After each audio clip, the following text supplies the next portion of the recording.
আজকে আমরা ডিসকাস করব জাভার অ্যারে নিয়ে। তো চলুন শুরু করা যাক। প্রথমত অ্যারে কি? সো বেসিক্যালি অ্যারে হচ্ছে কালেকশন অফ ভ্যালুস। তো আমরা যদি দেখে আসি, আগে আমরা যখন ইন্টিজার কিংবা স্ট্রিং এর ভেরিয়েবল ক্রিয়েট করেছিলাম তখন আমরা শুধু একটাই ভ্যালু স্টোর করতে পারি, এবং যখন আমাদের তিনটা ইন্টিজারের ভ্যালু স্টোর করার প্রয়োজন হতো তখন আমরা তিনটা আলাদা আলাদা ভেরিয়েবল করেছি, কিন্তু আমার অ্যারের জন্য সেটি করার প্রয়োজন হয় না। যেমনটা এখানে দেখা যাচ্ছে, আমি আমার অ্যারের মাধ্যমে অনেকগুলো ভ্যালু ইজিলি স্টোর করতে পারব, এবং সেটির জন্য আমার আলাদা আলাদা ভেরিয়েবল নেম ক্রিয়েট করার কোনো প্রয়োজন হবে না। একটি ভেরিয়েবলের ভিতরে ইজিলি স্টোর করে ফেলতে পারব, বাট সেটার জন্য আমার কিছু কন্ডিশনস ফলো করা লাগে। যেমনটা হচ্ছে, প্রথমত আমাকে এটা এনশিওর করতে হবে যে আমার ভ্যালুগুলো সেম ডাটা টাইপের আছে কি। যেমনটা আমার যদি অ্যারের ডাটা টাইপটা ইন্টিজার হয় তখন আমি সেই অ্যারের ভিতরে ইন্টিজারের ভ্যালুটাই স্টোর করতে পারব, বাট আমার যদি ডাটা টাইপ স্ট্রিং হয় তখন আমি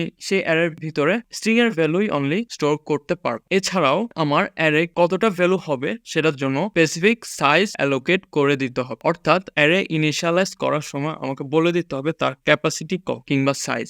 এছাড়াও আমার অ্যারের ভ্যালুগুলো নিজেদের মাঝে কমা দ্বারা সেপারেটেড হয়ে থাকে। যেমনটা এখানে দেখা যাচ্ছে, আমার প্রাইস ভেরিয়েবলটা ডাটা টাইপ ডাবল এবং তার মাঝে তিনটা ভ্যালু আছে, সেই তিনটা আলাদা আলাদা হয়েছে কমার মাধ্যমে সেপারেট হয়ে। এখন আসি আমরা কিভাবে অ্যারে ডিক্লেয়ার করব। প্রথমত অ্যারে ডিক্লেয়ার করার জন্য আমাকে শুরুতে তার ডাটা টাইপটা বলে দিতে হবে, কি ধরনের ডাটা টাইপ, সাথে তার সাইজ এবং ভেরিয়েবলের নেম। যেমনটা এখানে দেখা যাচ্ছে, আমার অ্যারের টাইপটা হচ্ছে স্ট্রিং, দোর পাশে স্ট্রিং দেওয়া আছে এবং ভেরিয়েবল নেম হচ্ছে array. So string array equal new string 3, অর্থাৎ তার সাইজ হচ্ছে 3। এন্ড আরেকটা ইম্পর্টেন্ট জিনিস হলো, আমার অ্যারের ডিক্লেয়ার করার সময় অলওয়েজ এই সিম্বলটা ইউজ করতে হবে, অর্থাৎ থার্ড ব্রেকেট ওপেন এবং থার্ড ব্রেকেট ক্লোজ। আদারওয়াইজ কখনো আমার কম্পাইলার এটিকে অ্যারে হিসেবে বুঝে নিতে পারবে না। এন্ড ইনিশিয়ালি আমি যখন অ্যারে ডিক্লেয়ার করি তখন আমার মেমোরিতে সেই অ্যারের জন্য একটি স্পেস অ্যালোকেট করা হয়ে যায়, এবং সেই স্পেসে কিছু ডিফল্ট ভ্যালু স্টোর হয়, এবং সেই ডিফল্ট ভ্যালুটি আসে আমার অ্যারের ডাটা টাইপ অনুযায়ী। যেমনটা এখানে দেখা যাচ্ছে, আমার ফ্ল্যাগ নামের একটি ভেরিয়েবল ক্রিয়েট করেছি যার ডাটা টাইপ হচ্ছে বুলিয়ান এবং তার সাইজ হচ্ছে 3। তখন আমার কম্পাইলার যখন কোডটি এক্সিকিউট করে তখন ফ্ল্যাগ নামে একটি স্পেস অ্যালোকেট হয় আমার মেমোরিতে, এবং তার ক্যাপাসিটি অনুযায়ী তিনটা ইন্ডেক্স ক্রিয়েট হয়, এবং সাথে তার ডিফল্ট কিছু ভ্যালু ফলস হিসেবে স্টোর হয়ে যায়। সিমিলারলি আমার ইন্টিজার, বাইট, শর্ট, লং এর জন্য 0 স্টোর হয়, যেমনটা এখানে দেখা যাচ্ছে। অ্যারে নামে ভেরিয়েবলে যখন মেমোরিতে স্টোর করা হয়েছে তখন বাই ডিফল্ট 0 ভ্যালু স্টোর হয়েছে। এছাড়াও ফ্লোটের জন্য 0.0, ক্যারেক্টারের জন্য এটা নাল, এটা এক ধরনের নাল ভ্যালু, স্ট্রিং এর জন্য নাল হয়। সো এখন আসি অ্যারে ইনিশিয়ালাইজেশন। সো আমরা চাইলে অ্যারে ডিক্লেয়ার করার সময় তার মাঝে ভ্যালু ইনিশিয়ালাইজ করে দিতে পারি। যেমনটা এখানে দেখা যাচ্ছে,